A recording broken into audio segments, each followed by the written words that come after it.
think, first of all, New York City, I'm predicting an easy win for Zohran Mamdani. I think he'll win by about 10 points, which is a bit less than most polls that have been showing him. I have to say that turnout in New York City so far in the early vote has been astronomical, and we could be looking at the highest turnout of any mayoral election since 1969.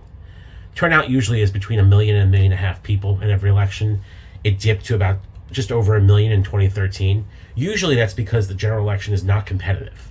The Democratic primary is competitive. Whoever wins that usually sails to the election in November. Republicans just don't vote. People who don't like Democratic candidate just doesn't vote. They accept that the Democrat wins, and that's the end of that.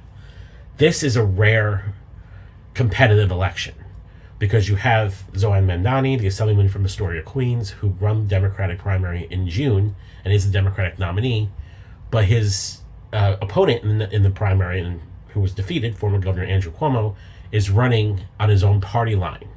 And the Republican Curtis Silva, who ran against Eric Adams 4 years ago, is running as a Republican. So you have a three-way race, and because it's a competitive race with three candidates, we're seeing high turnout that we don't normally see in a mayoral election. So far, almost 800,000 people have turned out to vote.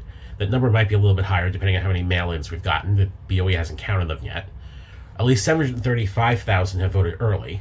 We assume there's probably about 80,000 mail-in ballots that have been mailed in or will be mailed in. So turnout roughly about 800,000 right now. Usually turnout in the early vote is about 35 to 40% of total turnout. Most voters vote on election day. That's increasingly becoming closer to 50% in every election in New York. Last year for the presidential it was about 42%.